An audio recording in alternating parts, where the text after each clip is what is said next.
World's Toughest Mudder 2024. I have many thoughts. You're going to hear lots of great interviews where some of these points come up, but I want to give you all of them now in one clear shot for you to enjoy. I have been, for those that don't know, to every single World's Toughest Mudder, minus the first one in 2011. So I was in New Jersey. I almost said Bridgeport, but it's Englishtown, Raceway Park, Englishtown, New Jersey, 2012, 2013. Then we go all the way to Vegas for 2015, 16, and 17. God, it felt like longer, but it wasn't. It was just those 3 years, because then Atlanta, which I can't believe was like that soon, the 6th and 7th World's Toughest Mudder. Is that possible? Is that crazy? World's Toughest Mudder, Atlanta, 18, 19. 20 was announced as Dallas, but there was no race. 20 ends up being in Laughlin. 21 ends up being in Atmore, Alabama. I definitely missed one. I've already definitely missed one. Let's work backwards. For 18 and 19. Then COVID happens. We're supposed to be in Dallas, but we go to, okay, I was right. No race in 20, 21 Laughlin, 22 Atmore, 23 Dallas / Granbury. This year, Central Florida, aka Bartow. Okay, there they all are. Thank God we got that straight. So the big elephant in the room is, wow, must have been an easy year with all those miles. What does that mean exactly?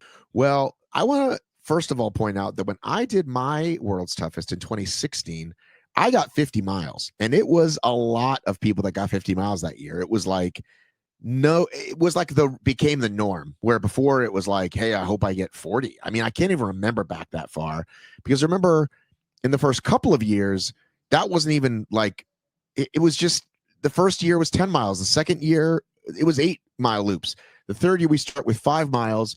And so it was more about laps.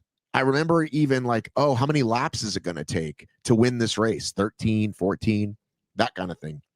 So anyway, I remember when I did it, it was a quote unquote easy year because it wasn't the sandstorm and it wasn't brutally freezing cold weather. And so back then that was considered an easy year, and I was fine with it. I was like, okay, cool. I got 50 in an easy year. I still did it. I still stayed up all night.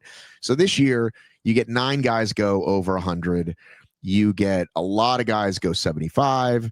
You get, I think they said it was the most miles ever at the brunch, but I'm not sure if that's, how can that be accurate? We used to have way more runners. If we have way more runners, it feels like it might have balanced out more, maybe. Like if you have 1,200 people in the first couple of years, and then even when that gets down to like 700-800, even if with less miles, it seems like that would even out. I don't know. The point is, it's a lot of fucking miles. Here's the point, guys. The race always evolves. It's never the same. All you can do is deal with what you get, what is put in front of you. This is just what I said before the show, right? Before the event happened, I said this. I said, you want to talk about lots of obstacles, easy obstacles, hard obstacles, stupid penalties, whatever they are. You can look for things to bitch about, or you can look for the beauty, and the race is going to be what you put into it. So I know I said this in some other interviews, but I'm going to remind some of you in case you don't hear those. Here's what this race used to be like. The race started and you did 20 to 25 obstacles for 24 hours and the race was over. Period. Okay? Didn't matter what the temperature became. None of the obstacles closed. That was it. Okay? That's 2011. And you can go watch the carnage. All right? 2012, same thing. 2013, and no pit crews. 2013, you can have a pit crew, but they have to leave at dark. And I think that might have been the first year, 2013, that they actually said, oh, we should probably do a sprint lap to spread people out. Okay. 2014 in Vegas, same thing, except the cliff would be open at midnight. So again, once you start, all the obstacles are on, cliff opens at midnight. And then some things switch at midnight too, or in the dark to night ops. So the creek crossing becomes Statue of Liberty, but you're swimming across the water. I think in this year's Statue of Liberty, you just had to walk through the swamp. So when Rhea got 90 miles in Vegas, or Ryan Atkins got 95 miles in Vegas, that was with all the obstacles on all the time. So what does that mean? Does that mean that this year's winners aren't tough? Does that mean that Nikki Karamba didn't have to go through whatever personal barriers in hell you have to go that fast and that consistent for 25 hours and continue to push yourself over and over and over again? Does that mean Michael Schutt with his 110 didn't work as hard as Ryan Atkins because Ryan Atkins froze his ass off more? You can't look at it that way, guys. The race is the race. And yes, the mileage will most likely be down next year because it won't be nice weather the whole time. Listen, we thought laps would probably be off the charts in Georgia. And then guess what we got, right? It was fucking freezing at night. And I live here and it's almost never that cold. Okay. Right now, I'm outside. It's very nice. I'm wearing shorts. And the year that this happened, we got sub freezing temperatures late at night. There was ice on obstacles. They had to close things down.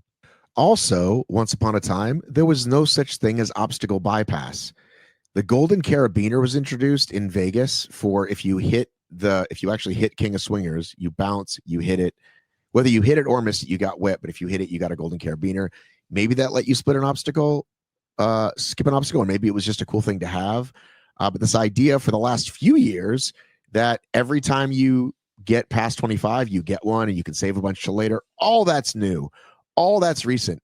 Does that mean that today's winners are less tough than the old days winner? It's like trying to say football players were better in the old days because they didn't wear helmets. You can't compare it. This race takes everything that you've got all the time, every year. Some years it's warm. Some years it's freezing. Some years there's a fucking sandstorm. That's just how it goes. Even this year, we got really lucky. I saw people come back after the first lap really struggling. People that were on the front side and people on the back side, like really breathing heavy after lap one. If that sun stayed blazing and we didn't get a little cover and we even got a little tiny bit of a drizzle at one point, it could have been way worse. But we got pretty lucky. Cloud cover came, then it was night, and then you didn't really deal with the heat till the next day. So it was what it was. In the Midlands, it'll be very, very different.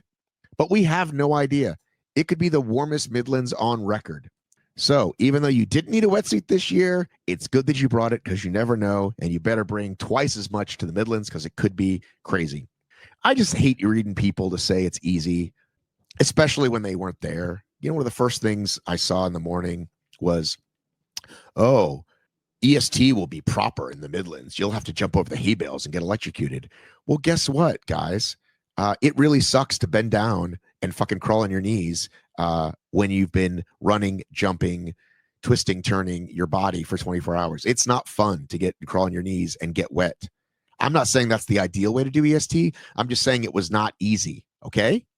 So you weren't there, which means you can't have as strong as opinion as those of us that were. Now, I'm a journalist, right? I write about things. I have opinions about things I wasn't at. I make observations. But you really can't talk about what did or didn't happen unless you were there. In summary, World's Toughest Mudder is still my favorite obstacle racing event. I don't miss any years. I will be in the Midlands next year. This year, I got to crew my friend Peter, which you will definitely hear about, and I love doing that, and I got to view World's Toughest in a slightly different way than I ever had, and I'm really glad I did that, and may have something special for you for the Midlands. Can't tell you what yet, and you know me, I'm not a big coming soon guy, but may have some special stuff going on over there in the UK, so stay tuned for more, and let's get to the episode. Away we go.